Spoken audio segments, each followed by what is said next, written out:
There is a specific day in your life when everything changes, and the strange part is, you never see it coming.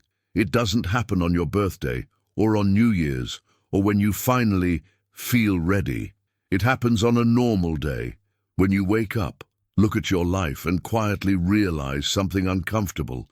You've been waiting for a future that never arrives. And that realization hurts more than any failure ever could. Maybe you're watching this video at night, tired, scrolling in silence, knowing deep down that you could be so much more than what you're living right now. Maybe you've convinced yourself that you need motivation, discipline, or the perfect English method to change. But what if I told you that the real reason you're stuck is not your English? It's the version of yourself you keep holding on to, the one who hides, the one who delays, the one who survives instead of building. People think change begins with big decisions, but that's not true. Change begins with one internal shift, the moment you stop lying to yourself, the moment you say, I can't keep living like this. That's when your life cracks open.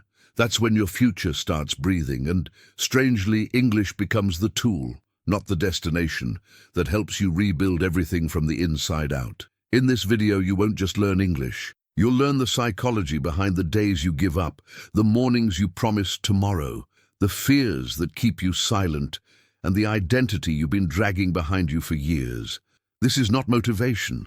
This is a mirror, and once you see yourself clearly, you won't be able to unsee it. Something in you will start moving, even if the movement is small. So stay with me until the end, because today might be the day everything finally changes. Not because life becomes easier, but because you decide to stop living as a smaller version of yourself. And when that happens, English isn't just a language. It becomes the door you didn't know you were strong enough to open. He woke up on a morning that looked like any other, but something inside him felt strangely louder than the alarm. It wasn't drama, and it wasn't pain. It was awareness. A realization that his life hadn't broken. He had simply stopped translating his potential into action.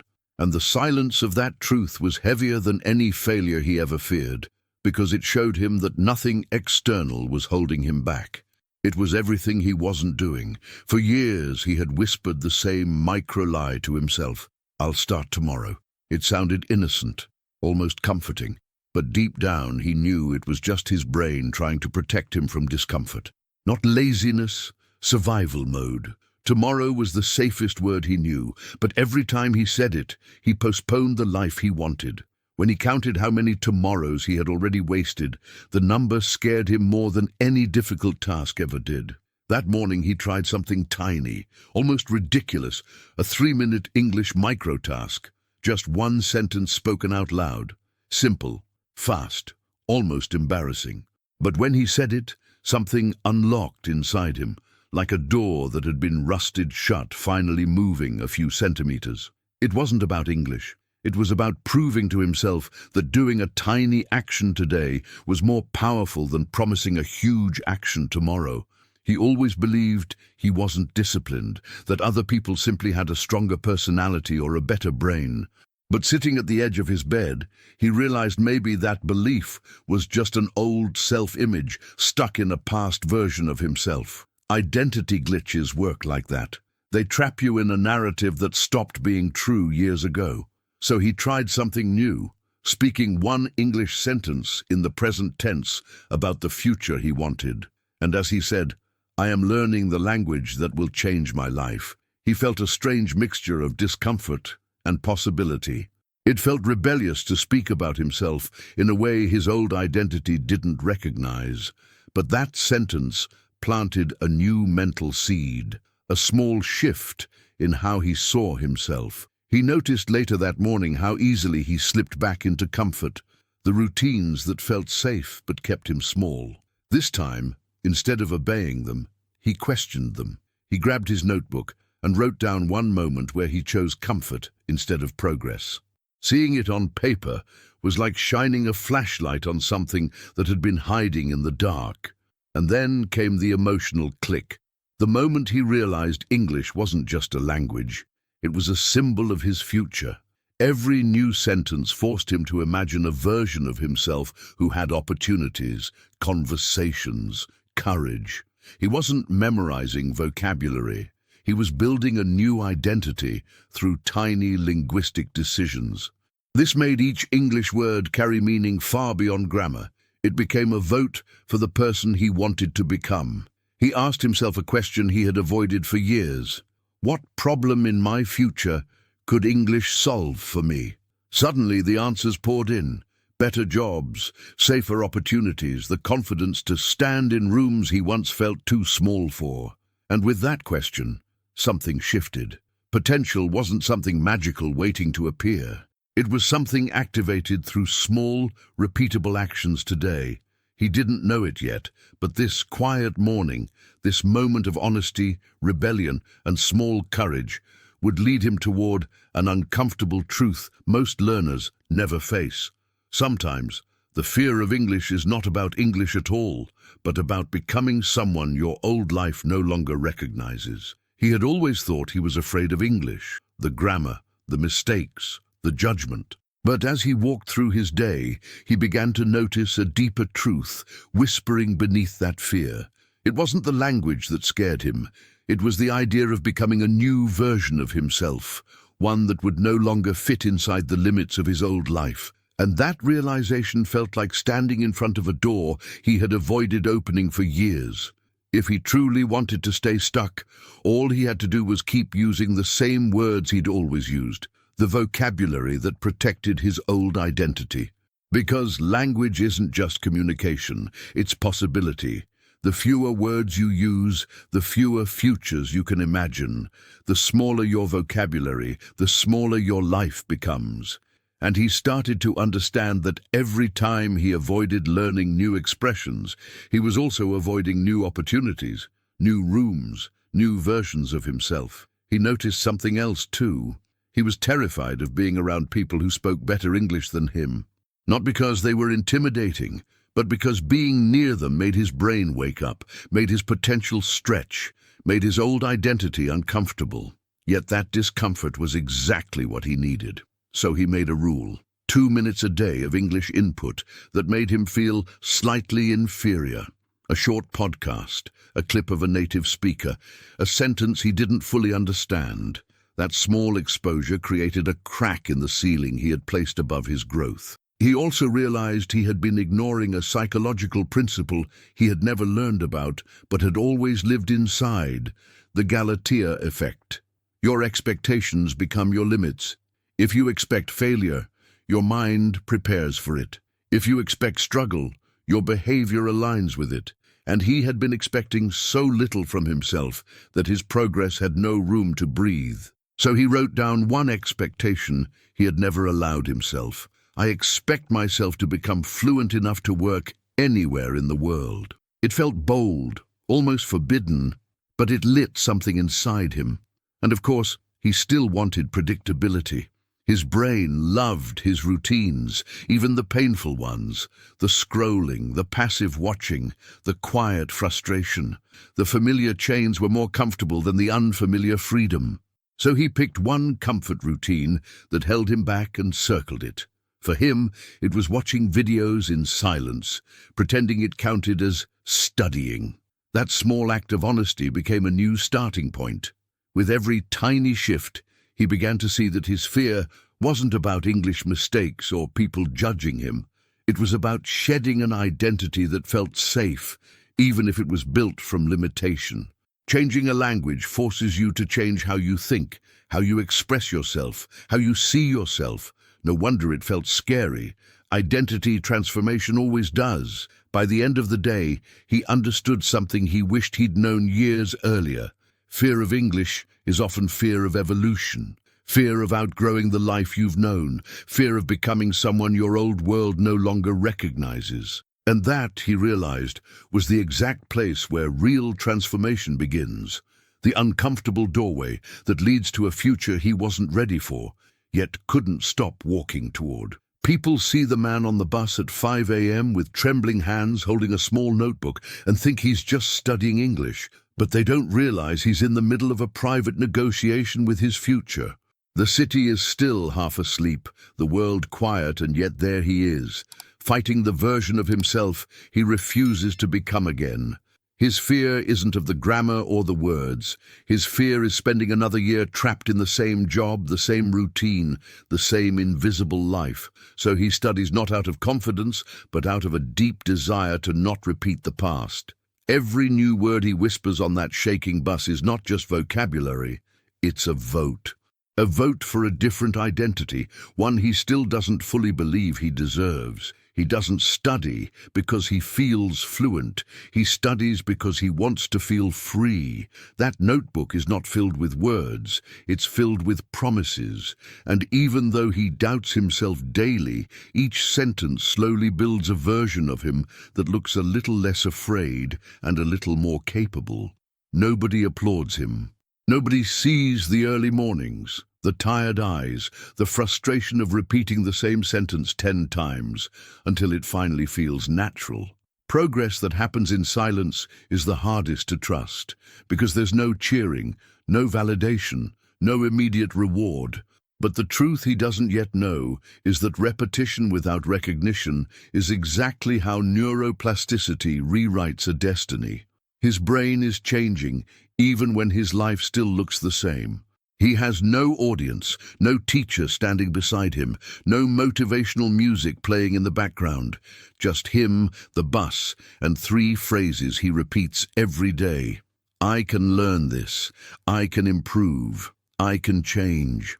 People around him think he's shy or distracted, but he's actually practicing one of the most powerful forms of growth, invisible progress, the kind that turns ordinary days into extraordinary chapters. Then, one morning, something unexpected happens. The driver says a sentence in English to a tourist, and for the first time, he understands it without translating. It's a small thing, almost too small to celebrate, and yet it feels like a door cracking open. He realizes in that instant that English isn't just a skill he's learning.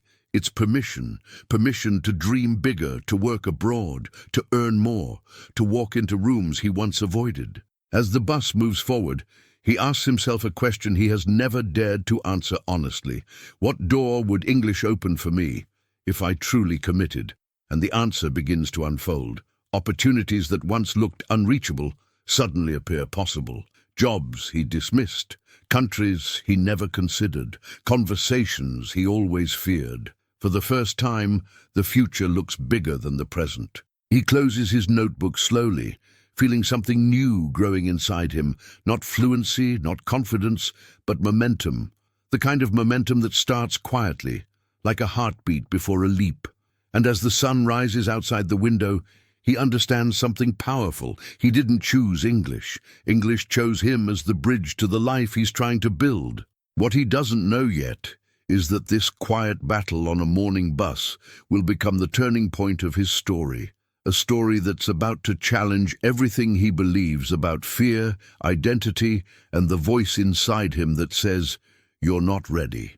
Most people think the voice that whispers, "You're not ready to speak English," is a sign of weakness, but it's actually an old emotional protector trying to keep them safe. It was created years ago, long before they ever cared about pronunciation or fluency. That voice was born the first time they felt embarrassed, judged, or compared. And now, every time they try to speak English out loud, that old memory wakes up, pretending to be logical, pretending to be adult, pretending to be truth, when in reality, it's just the past, trying to survive in the present. This inner protector doesn't hate progress. It fears exposure. It fears repeating the same humiliation it once experienced. So when he stands in front of a mirror and tries to say a simple English sentence, his body reacts before his brain does. His chest tightens. His breath shortens. His mouth hesitates. Not because he lacks ability, but because his nervous system remembers something he has already forgotten. It's not incompetence. It's emotional residue echoing through his adult life. He begins to understand that speaking English isn't just a cognitive task. It's an emotional confrontation, and the only way to heal emotion is through presence, not perfection. So he takes a small step, one imperfect sentence spoken intentionally, a sentence full of mistakes, weird pauses, shaky breath. It's not beautiful, but it's powerful, because it teaches his nervous system something new. We survived. Nothing bad happened. For years he confused learned helplessness with humility. He thought staying silent was polite, respectful, or not making mistakes in front of others. But silence wasn't humility. It was conditioning. He had been trained to fail safely, to avoid anything that made him visible. And once he saw this, he couldn't unsee it. So he did something he had never done before. He celebrated one imperfect attempt. He didn't wait for perfection. He clapped for the effort. Whenever he felt the tension rise in his body, he tried a breath anchor. Slow inhale, slower exhale. A simple technique to tell his brain, we're not in danger. Suddenly the words became clearer. His voice became steadier. His fear became quieter. He wasn't fixing English. He was fixing the way his mind responded to English. He realized that overthinking would never heal him. Reflection alone wouldn't free him. English fear doesn't disappear through analysis. It disappears through exposure. So he gave himself a challenge. 40 seconds of English self-talk every day. Not 40 minutes, not perfect grammar, just 40 seconds of raw, unpolished truth. And with each day, he felt the rusty gears of confidence beginning to move again. This wasn't about learning a new language. It was about learning how to stop hiding, about understanding that his inner "I'm not ready" voice wasn't the voice of wisdom. It was the voice of a child trying to protect him from a world that no longer existed. And slowly he began to speak, not because he was ready, but because he was tired of letting fear make decisions for him. What he doesn't realize yet is that the collapse coming next, the psychological one, will not break him. It will reshape him, and it will show him that not even English can save him, because the real transformation has to start from within. Did you enjoy the content and it made a difference for you? Click on Super Thanks and support our work. There comes a moment in every learner's journey when the truth lands with a weight they cannot ignore. Nobody is coming to save them. Not a teacher, not a friend, not a perfect method, not even English itself. For years he believed that once he became fluent, everything in his life would magically fall into place. A better job, a better future, a better version of himself. But one evening, sitting alone after another day of procrastination, he felt something collapse inside. Not drama, but clarity. The realization that English was a tool, not a rescue. He had carried the myth of the magic skill for a long time, thinking that fluency would fix everything broken in his life. But the truth was brutal. A new language cannot replace the inner work he avoided. It can only amplify the person he already is. That night, he understood the difference between expectation and responsibility. Expecting English to save him created pressure, fear, and disappointment.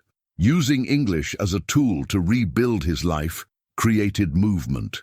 For the first time, he shifted his inner dialogue. Instead of saying, "English will save me," he whispered something more honest. "I will use English to save myself." That one sentence changed the temperature in his mind. It moved him from passivity to agency, from waiting to creating, from being carried by life to steering it. And suddenly he realized that responsibility doesn't crush a person, it frees them. Because when you belong to yourself, your future stops feeling random. He remembered hearing about people who never grow because they expect tools to replace effort, and he didn't want to be that person anymore, so he defined something painfully practical. What exactly will English enable for me? Not replace. He wrote it down. Better opportunities. More confidence in interviews. The ability to work abroad. Freedom to apply for jobs I'm afraid of. It wasn't romantic, but it was real, and real goals breathe longer. Then came the moment of radical ownership, the kind so rare most people avoid it their entire lives. He looked at his life, not with guilt, but with honesty. If he wanted a bigger future, he needed to become the person who could handle it. Not someday, now. So he crafted one English phrase affirming his agency: "I create my progress." He repeated it softly, not like a motivational speech, but like someone trying on a new identity for the first time. Responsibility has a strange effect. At first it feels heavy, then it becomes clarity, and clarity kills anxiety. That's exactly what happened to him. The more he accepted responsibility for his English, his habits, his future, the less confused he felt. Anxiety thrives in the fog of, "I don't know what to do." But responsibility creates direction, even if the steps are small. To seal this new mindset, he wrote a single-sentence purpose for learning English. Not a paragraph, not a dream board, just one line. Something that could survive exhaustion, fear, and doubt. "I'm learning English to build the life I've been avoiding." When he read it back, he felt both fear and relief. Fear of what it demanded, relief of what it clarified. He finally had a direction, not an illusion. What he doesn't know yet is that the next breakthrough won't come from effort. It will come from something much smaller, almost invisible. A single English sentence that can break a lifetime of psychological inertia. And it's waiting for him in the next step of his journey. He didn't expect it to happen on an ordinary day, much less during a moment as simple as repeating a sentence out loud. But as he spoke the words, "I am becoming someone new," something inside him shifted. Not loudly, not dramatically, but with the quiet force of a small crack in old stone. He had spent years waiting for a big moment of transformation, imagining it would come from a perfect method, a perfect teacher, or a perfect opportunity. Instead, it came from one imperfect English sentence, whispered into an empty room. He stood there for a few seconds, surprised by the sensation. It wasn't excitement or motivation, it was something deeper. The sentence disrupted the predictability of his thoughts, like a sudden light flickering in a room that had been dim for too long. That single line felt like a fracture in an old pattern his brain had memorized. For years, his inner story had been the same. "I'm stuck. I'm slow. I'm not good enough." Now, he had spoken a sentence that didn't match that identity, and his brain didn't know what to do with it. It felt almost poetic, one sentence rearranging the way he saw himself, not because the words were magical, but because language has the power to shift internal narratives. He realized that when he repeated certain sentences, they didn't just stay in the air, they stayed in him. His mind used them as emotional anchors, and slowly, quietly, they shaped the way he acted. So he chose one sentence to become his anchor. "I am learning boldly." Whenever fear appeared, he repeated it softly. Whenever doubt returned, he whispered it again. There was a moment later that week when stress hit him unexpectedly. A long day, heavy thoughts, that familiar sinking feeling. Instead of collapsing into silence, he spoke his anchor sentence out loud, and strangely, the emotional storm softened. He wasn't suddenly confident, but he wasn't drowning either. That sentence gave him something to hold on to when his mind tried to pull him back into old versions of himself. Words create emotional immunity the same way repetition builds muscle memory. He started noticing a pattern. One sentence led to one decision led to one behavior led to one shift, and one shift led to a change he could actually feel. It was a domino effect, slow at first, then stronger, then inevitable. English stopped being a subject and became a psychological tool, a way of interrupting his old identity long enough for a new one to grow. That day, he tracked something small, one chain reaction triggered by English. He realized that speaking a sentence in English made him feel more courageous. Feeling more courageous made him send an email he had been avoiding. Sending that email led to an opportunity he would have missed, and that opportunity made him feel more capable, all because of one sentence he almost didn't say. He began to understand that real transformation doesn't always start with big decisions. Sometimes it starts with a sentence that feels too small to matter, a sentence spoken imperfectly, quietly, but consistently. That's how psychological inertia breaks, not through force but through identity friction, a tiny interruption that challenges the mind to update its story. What he doesn't see yet is that his relationship with English is about to shift again, because soon he will stop asking for motivation and start building something much stronger, psychological gravity, a force that pulls him forward even on the days when he feels empty, tired, or uninspired. He always thought progress depended on motivation, that magical spark that appears some days and disappears on others. But one afternoon, as he sat staring at his English notebook with no energy, no desire, no spark at all, he realized something uncomfortable. Motivation was unreliable. It came and went like weather. What truly changed people wasn't motivation, it was gravity, the invisible force created by environment and habits that pulls you forward even when your emotions say, "Not today." He started noticing how much easier it was to stay stuck when everything around him encouraged it. His phone within reach, notifications lighting up like tiny traps, a room with no English input anywhere. Progress didn't fail because he lacked ability. It failed because everything in his environment pulled him backward. So he made a simple decision: surround himself with unavoidable English. Subtitles turned on by default, English playlists ready, a book on his pillow. His room slowly stopped being neutral and became a silent teacher. One morning he remembered a technique he had heard about, the chunk method, linking a new habit to an existing routine. So he chose one daily activity and attached English to it. While brushing his teeth, he listened to a 30-second audio. While making breakfast, he repeated 3 sentences. While walking outside, he described what he saw in simple English, tiny anchors that made practice automatic. Suddenly, learning didn't require motivation anymore. It was part of his day, like breathing. Then he discovered the power of friction removal. Instead of waiting for the perfect moment to study, he made progress easier than delay. His English notebook stayed open on his desk, not closed in a drawer. His headphones were already plugged in. His practice sentences were written on a sticky note. Without realizing it, he made starting easier than avoiding.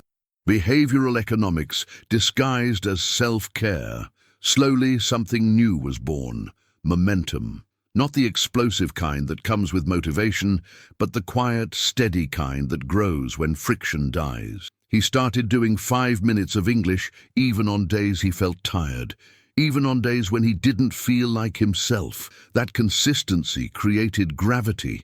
His present self was being pulled by the future he had started building.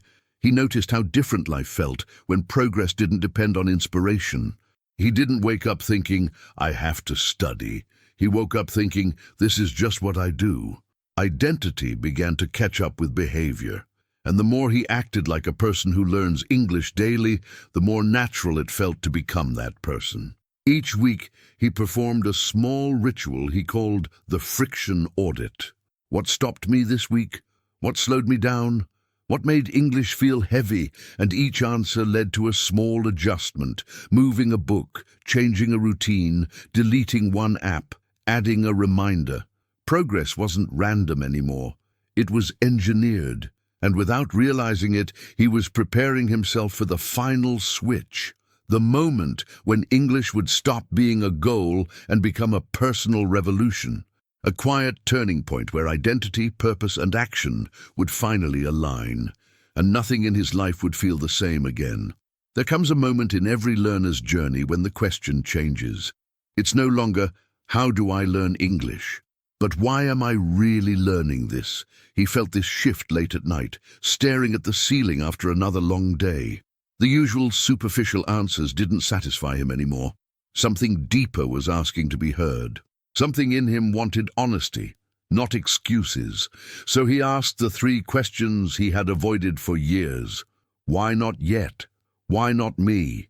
Why not now? And suddenly the truth became impossible to escape. He realized that his resistance wasn't about English at all.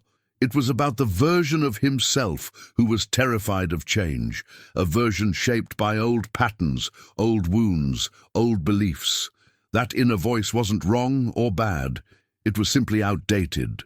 A shadow of who he used to be, trying to protect him from becoming someone unfamiliar. So he did something brave. He named one fear in English, just one. Writing it down made it real, but also smaller. Fear shrinks when exposed to light. Then a new question emerged inside him, softer but stronger. What version of me is screaming to be born? It wasn't about fluency. It was about identity, about the future self who already existed in potential, waiting to be expressed. So he gave that version a voice for 30 seconds. He spoke as if he were already the confident, capable, fluent person he wanted to become. His posture changed, his tone changed, even his breath changed.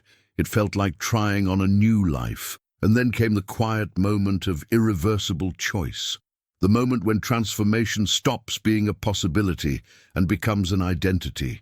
He wasn't learning English to impress anyone or to pass a test or to fill a requirement. He was learning English to expand who he was allowed to become, to rebuild himself from the inside out, to stop living as a smaller version of himself. He took a slow breath and declared his new identity in English. I am someone who grows, no matter what. The sentence felt like a key turning in an invisible lock. He didn't feel fireworks or magic. He felt something better, alignment. His behavior, his purpose, and his identity were finally pointed in the same direction. And from that moment on, English wasn't a task on a list. It wasn't a fear to battle. It wasn't a dream to chase. It became the revolution he had been postponing for years, the beginning of a life he had always wanted, but never allowed himself to claim. What he doesn't know yet is that this revolution will keep unfolding every day he shows up, speaks up, and grows up. Because once identity shifts, progress becomes inevitable, and this is where his real story begins. If you reach this part of the video, it means something inside you is already changing. Not because of my voice, not because of the story, but because a part of you finally recognized your own strength. The truth is simple. Your life doesn't transform in one dramatic moment. It transforms the moment you decide to stop running from yourself. And today, you proved that you're ready for that. Before you leave, ask yourself something honest. What part of your life have you been postponing? What version of yourself have you been avoiding?